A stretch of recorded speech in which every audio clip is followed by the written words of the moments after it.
नमस्कार। टीडीएम सफलता चैनल में आप सभी का स्वागत है। आज आप इस वीडियो के माध्यम से कक्षा 7वीं का जो पेपर राज्य शिक्षा केंद्र मध्य प्रदेश भोपाल वार्षिक परीक्षा सत्र 2023-24 इस प्रश्न पत्र का संपूर्ण हल इस वीडियो के माध्यम से आपको मिलेगा, जिसकी परीक्षा अवधि 2.5 घंटे की थी, पूर्णांक 60 नंबर का था और बहुविकल्पीय प्रश्न 1 से 5 तक इसमें दिए गए हैं। निर्देश है, प्रत्येक प्रश्न के 4 विकल्प दिए गए हैं, सही विकल्प चुनकर उत्तर लिखिए। प्रत्येक प्रश्न के लिए 1 अंक निर्धारित है। प्रश्न पहला, 3/7 में क्या जोड़ा जाना चाहिए कि 3/7 प्राप्त हो? तो 3/7 में यदि हम 0 जोड़ देंगे तो हमें 3/7 ही प्राप्त होगा। प्रश्न दूसरा, समीकरण x + 3 = 0 में x का मान क्या होगा? अब x की जगह हमें ऐसा मान रखना है जो दोनों पक्षों को बराबर कर दे। यदि हम x बराबर -3 रखते हैं तो -3 और +3 बराबर 0 हो जाए।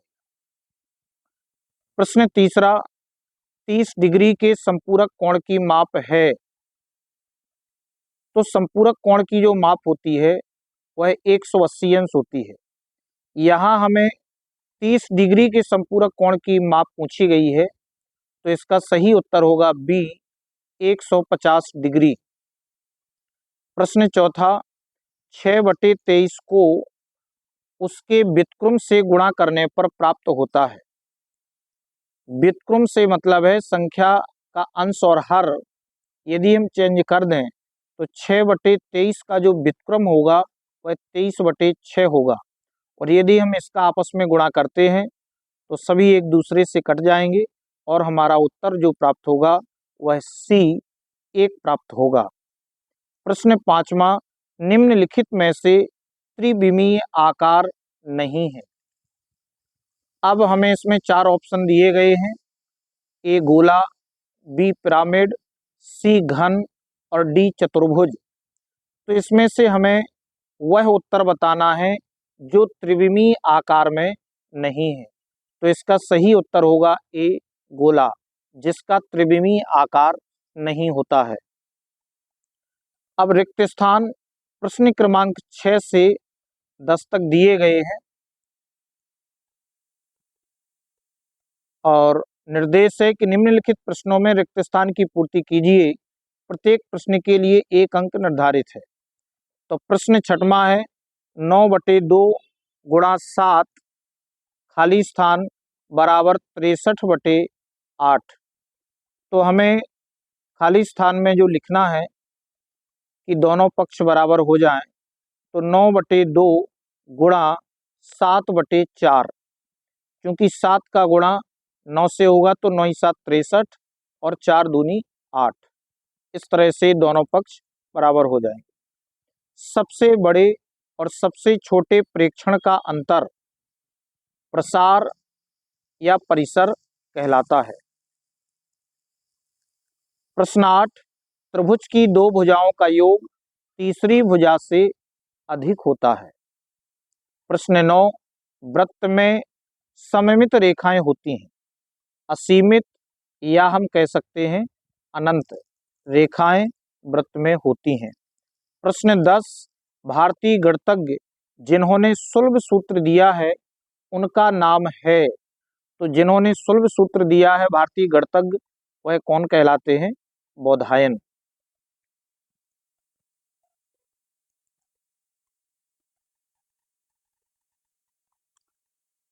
इसके बाद अति लघुत्तरीय प्रश्न 11 से 16 तक। निर्देश, दिए गए सभी प्रश्नों को हल कीजिए। प्रत्येक प्रश्न के लिए 2 अंक निर्धारित हैं। प्रश्न 11वां है, एक ऐसा ऋणात्मक पूर्णांक युग्म लिखिए जिसका अंतर 8 हो। एक ऐसा ऋणात्मक पूर्णांक युग्म। तो ऋणात्मक पूर्णांक युग्म प्रश्न 11वें का जो आप उत्तर लिखेंगे तो इस प्रकार से होगा, ऋणात्मक पूर्णांक युग्म -2 और -10। जब इन दोनों ऋणात्मक पूर्णांकों का हम अंतर करेंगे, दोनों में अंतर करेंगे तो -2 और माइनस ब्रैकेट में -10 रहेगा, तो माइनस माइनस का प्लस हो जाएगा, तो -2 और +10 बराबर हो जाएगा 8।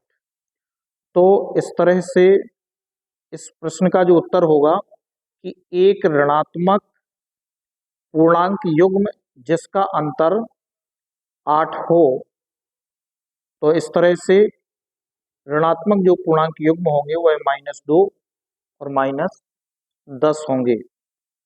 अगला 12वां प्रश्न है, 4/9 भागे 2/3 का मान ज्ञात कीजिए। तो 12वें प्रश्न का जो हल होगा 4/9 भागे 2/3। तो भाग की जगह जब हम गुणा का निशान लगाएंगे तो 4/9 गुणा 3/2, संख्या को पलट दिया और इस तरह से 4 × 3 = 12 और 9 दूनी 18। अब इसको 6 से विभाजित किया, 6 दूनी 12, 6 त्रिक 18, तो इसका उत्तर आ गया 2/3। इसके बाद 13वां प्रश्न है, चित्र बनाकर संगत कोणों का एक युग्म दर्शाइए। चित्र बनाकर संगत कोणों का जो हमें युग्म दर्शाना है, तो आप इसमें देख रहे हैं प्रश्न 13 को कैसे हल करेंगे। दो समांतर रेखाएं ली, एक L और एक M। इन दो समांतर रेखाओं को एक तिर्यक छेदी रेखा T प्रतिच्छेद कर रही है, जिससे इसमें बनने वाली कोणों की जो संख्या है वह 8 है। लेकिन प्रश्न में हमसे पूछा गया है कि संगत कोणों का एक युग्म लिखिए। तो आप देख रहे हैं कि चित्र में संगत कोणों का एक युग्म कोण 1 और कोण 5, ये दोनों ऐसे कोण हैं जो कि संगत कोण कहे जाते हैं। इसके बाद प्रश्न 14 में पूछा गया है, अपने आसपास के परिवेश में सममिति दर्शाने वाली कोई दो आकृतियों के नाम लिखिए। तो सममिति दर्शाने वाली आकृतियों के जो नाम होंगे, सममिति दर्शाने वाली दो आकृतियों के नाम पत्ता और कैंची। ये ऐसी आकृतियां होती हैं कि यदि इनको पत्ता जो होता है, यदि बीच से एक दूसरे पर यदि उसको रख दिया जाए तो वह एक दूसरे को समान रूप से ढक लेते हैं। तो ये दो उदाहरण ऐसे हैं जो कि हमारे आसपास के परिवेश में सममिति दर्शाने वाली आकृतियां हैं। प्रश्न 15वां है, अंग्रेजी वर्णमाला के ऐसे दो अक्षर लिखिए जिनमें रैखिक सममिति और घूर्णन सममिति दोनों हैं। तो अंग्रेजी वर्णमाला के ऐसे दो अक्षर H और O ऐसे हैं जिनमें रैखिक सममिति और घूर्णन सममिति दोनों हैं। इसके बाद प्रश्न 16 में पूछा गया है कि त्रिभुजीय पिरामिड में कितने शीर्ष और कितने किनारे होते हैं। तो त्रिभुजीय पिरामिड में 4 शीर्ष और 6 किनारे होते हैं। त्रिभुजीय पिरामिड में 4 शीर्ष और 6 किनारे होते हैं। इसके बाद निर्देश दिया गया है, नीचे दिए गए प्रश्नों को हल कीजिए। प्रत्येक प्रश्न के लिए 3 अंक निर्धारित हैं। तो प्रश्न 17वां है, 13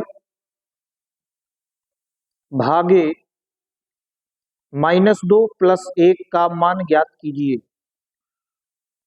तो इसको हल करने के लिए किस तरह से किया जाएगा, 13 भागे -2 + 1, तो -2 और +1, तो -2 में से घट जाएगा तो -1 बचेगा। फिर 13 में -1 से हम भाग देंगे तो इसका उत्तर हो जाएगा -13। इसके बाद प्रश्न 18वां है, सुनील 3 क्रमागत दिनों में क्रमशः 6 घंटे, 5 घंटे और 7 घंटे पढ़ता है। उसके पढ़ने का औसत समय क्या है। तो आप इसका उत्तर देखेंगे, औसत जो समय होगा 6 घंटे, 5 घंटे और 7 घंटे। तो इन तीनों घंटों को हम जोड़ लेंगे और 3 का भाग दे देंगे, तो इससे हमें औसत समय पता चल जाएगा। तो 6 5 11 और 11 7 18, इन तीनों को जोड़ने से योग 18 प्राप्त होता है और हम 3 का भाग देंगे तो 3 का भाग 18 में देंगे, 3 18, 6 घंटे। तो उत्तर में लिख देंगे, अतः सुनील के पढ़ने का औसत समय 6 घंटे है। यहाँ लिखा नहीं है, आप लिख लेंगे, सुनील के पढ़ने का औसत समय 6 घंटे। इसके बाद प्रश्न 19वां दिया है, 5x/2 बराबर 10 को हल कीजिए। तो प्रश्न नंबर 19 को किस तरह से हल किया जाएगा, तो आप देखेंगे 5x/2 बराबर 10।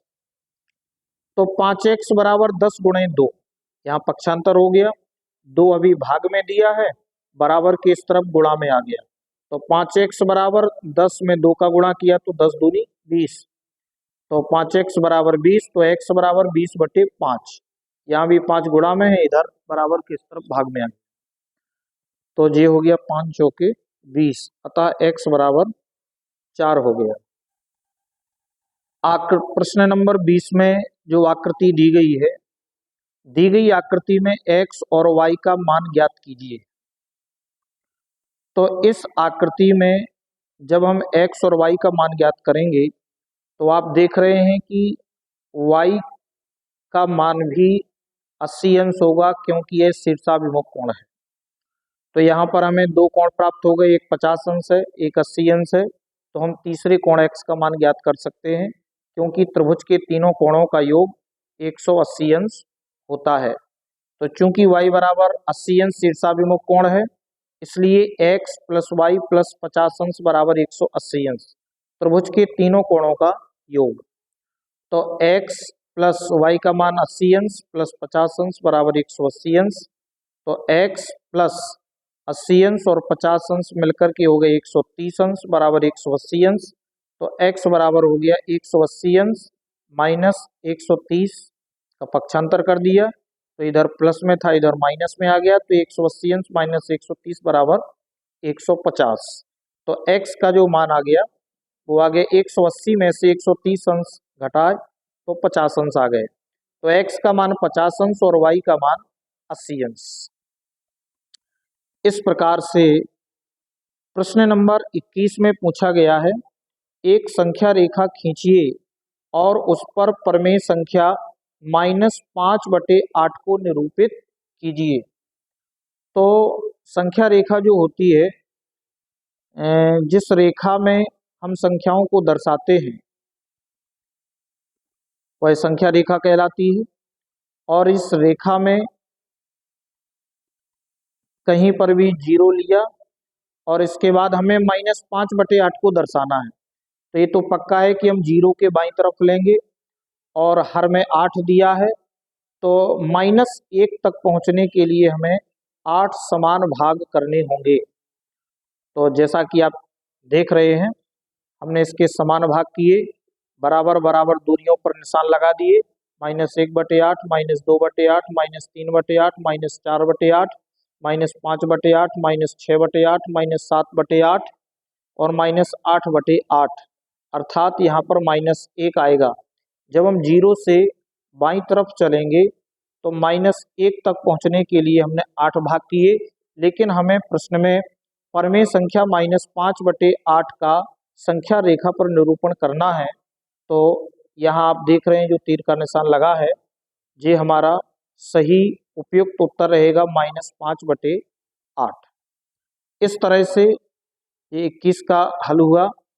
और 22वें प्रश्न में पूछा गया है, 103 गुणे 107 में आधार 100 मानकर वैकल्पिक विधि का प्रयोग करते हुए गुणा कीजिए। तो वैकल्पिक विधि का प्रयोग करते हुए हम गुणा किस तरह से करेंगे, ये आप इसमें देखें। प्रश्न 22 का जो हल है 103 और इसमें 3 स्टेप में हम इसको हल करेंगे। तो पहला स्टेप होगा, जो संख्या दी गई है 103 और 107, तो इन दोनों संख्याओं का आधार 100 है, जो कि हमें प्रश्न में भी दिया गया है कि 100 का आधार मान करके हमें हल करना है। और आधार से संख्याओं का विचलन क्रमशः +3 एवं +7 है। तो इस तरह से हम इनको लिख लेंगे, 103 और +03 गुणा 107 प्लस 07। ये 03 और 07 ये हमारे विचलन हुए। अब इसका हम गुणा करेंगे तो उत्तर का जो दायां भाग होगा इसमें विचलनों का गुणा होगा। तो हमारे जो विचलन है 3 और 7, तो इन दोनों का जब हम आपस में गुणा करेंगे तो यह हो जाएगा 7 की 21, और तो 21 हम इसके नीचे रख देंगे। और इसके बाद तीसरे स्टेप में उत्तर का जो बायां भाग होगा कि इसमें एक संख्या प्लस दूसरी का विचलन। तो एक संख्या हमारी 103 है, तो 103 में जब हम दूसरी का विचलन जोड़ेंगे 07, तो 103 प्लस 07 बराबर 110। और एक संख्या हमारी 107 भी है, तो एक संख्या जब हम 107 लेंगे तो विचलन दूसरी संख्या का होगा, तो इसमें हम 03 जोड़ेंगे तो ये भी 110 प्राप्त होता है। इसका अर्थ हुआ कि 103 गुणा 107 जब हम करेंगे तो हमारा जो उत्तर होगा वह 11,021 इसका सही उत्तर होगा। तो चलिए अब हम प्रश्न नंबर 23 देखते हैं, जिसमें पूछा गया है कि जूही एक वॉशिंग मशीन 13,500 रुपये में बेचने पर 20% की हानि उठाती है, उसने वह मशीन कितने रुपए में खरीदी थी। तो हमें इस प्रश्न में विक्रय मूल्य दिया गया है 13,500 रुपये और हानि दी गई है 20%। अब हमें इस मशीन का जो जूही द्वारा खरीदी गई है वह कितने रुपए में खरीदी है। तो इस प्रश्न को हल करने के लिए हम सबसे पहले लिखेंगे, मशीन का विक्रय मूल्य 13,500 रुपये, हानि 20% दी है, तो हमें क्रय मूल्य निकालना है। तो मशीन का जो क्रय मूल्य होगा वह होगा 100 गुणे विक्रय मूल्य बटे 100 माइनस हानि प्रतिशत।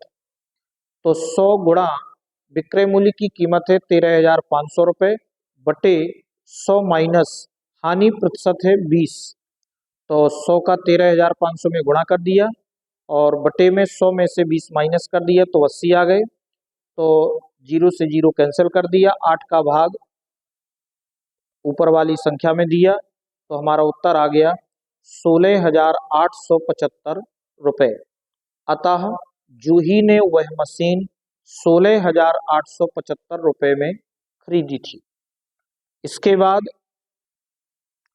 अब आपका 24वां प्रश्न है, नीचे दी गई आकृति में समांतर चतुर्भुज का क्षेत्रफल 24 वर्ग सेंटीमीटर और आधार 4 सेंटीमीटर हो तो ऊंचाई x ज्ञात कीजिए। तो इसमें जो आकृति बनी हुई है इसमें हमें समांतर चतुर्भुज का क्षेत्रफल 24 वर्ग सेंटीमीटर दिया है और आधार 4 सेंटीमीटर दिया है। हमें इसमें ऊंचाई x ज्ञात करनी है।